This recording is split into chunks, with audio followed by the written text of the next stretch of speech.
Pernah nggak sih kita ngerasa sekolah itu hal yang biasa aja? Kadang kita mengeluh, merasa lelah, bahkan ingin menyerah.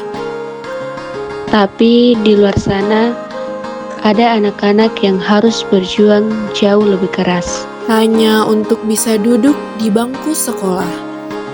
Dari keterbatasan itu lahir mimpi-mimpi besar. Halo teman-teman, perkenalkan kami dari kelompok 9. Saya Putri. Dan saya Dinda. Di video ini kami akan mereview sebuah karya sastra yang sangat inspiratif, yaitu novel Laskar Pelangi. Nah, novel ini ditulis oleh Andrea Hirata dan pertama kali itu diterbitkan pada tahun 2005 oleh Bentang Pustaka. Nah, cerita dalam novel ini itu diangkat dari kisah nyata kehidupan penulisnya di Belitung, yang menggambarkan kondisi pendidikan dengan segala keterbatasannya. Nah, tidak hanya sukses sebagai novel, cerita ini juga itu diangkat menjadi film pada tahun 2008 yang disutradarai oleh Riri Riza dan berhasil menyentuh banyak orang di Indonesia. Nah, yang menarik dari cerita ini sebenarnya sederhana, tapi justru disitulah letak kekuatannya, penuh makna tentang perjuangan, persahabatan, dan mimpi. Nah, cerita ini itu berlatar belakang di Belitung dan berfokus pada sebuah sekolah kecil yang bernama SD Muhammadiyah.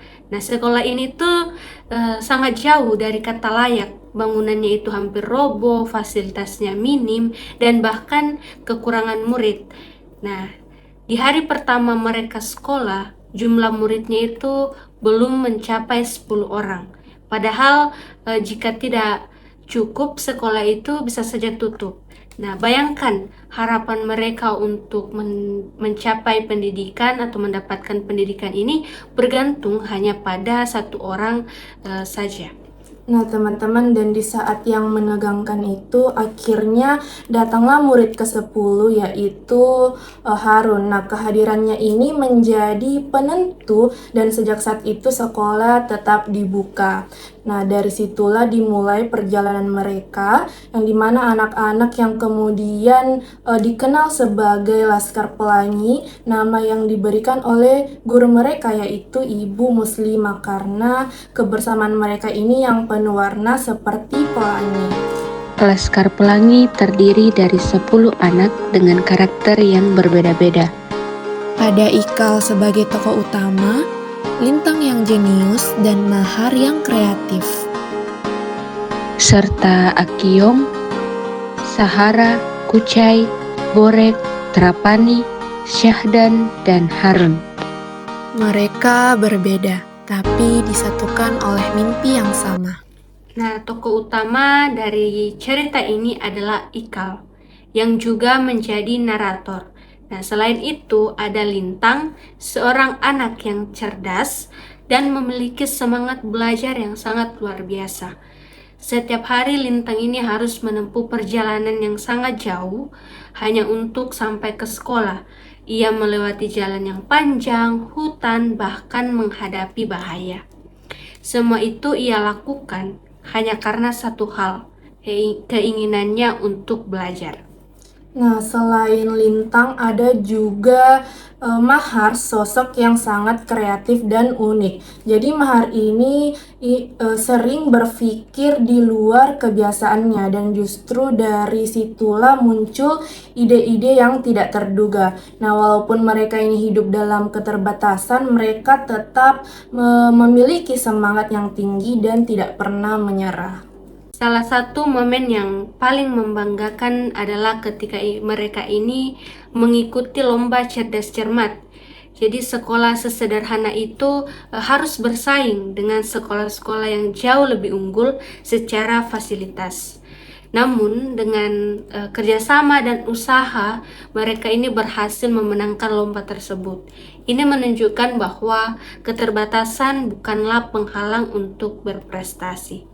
Nah, tapi di balik semua itu ada momen atau bagian yang paling menyentuh, yang dimana kisah Lintang ini menjadi bagian yang paling membekas.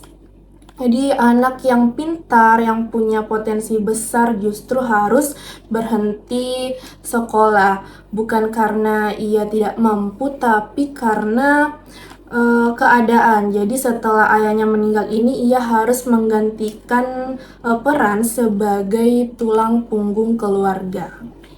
Nah, di titik itu kita benar-benar disadarkan bahwa tidak semua orang punya kesempatan yang sama. Dan kadang mimpi itu harus berhenti, bukan karena kita menyerah, tapi karena keadaan yang memaksa. Nah, dari cerita ini kita bisa melihat bahwa pendidikan bukan sesuatu yang bisa dianggap biasa. Bagi sebagian orang, pendidikan adalah perjuangan yang besar. Nah, selain itu juga persahabatan mereka ini juga sangat kuat. Mereka saling mendukung, saling menguatkan, dan tetap bersama dalam kondisi apapun. Hal ini menunjukkan bahwa dalam hidup ini kita tidak selalu bisa berjalan sendiri. Nah, kalau dari saya pribadi, bagian yang paling berkesan itu adalah kisah Lintang. Karena di situ kita melihat bahwa potensi saja itu tidak cukup kalau tidak didukung oleh kesempatan. Nah, kalau menurut saya sendiri itu yang paling terasa ini adalah semangat mereka. Walaupun hidup dalam keterbatasan, mereka ini tetap punya mimpi yang besar dan tidak mudah menyerah. Nah, dan dari cerita ini juga kita itu diingatkan bahwa hidup seharusnya bukan hanya tentang menerima, tapi tentang memberi sebanyak-banyaknya untuk orang lain. Dan mungkin itu saja yang bisa kami sampaikan dari cerita Laskar Pelangi ini. Dan pada akhirnya Laskar Pelangi bukan hanya cerita tentang sekolah, tetapi tentang perjuangan, persahabatan, dan arti penting dari sebuah mimpi. cerita ini juga mengajarkan kita untuk lebih bersyukur dan tidak pernah berhenti untuk bermimpi. Terima kasih sudah menonton dan sampai jumpa di video berikutnya. Bye bye.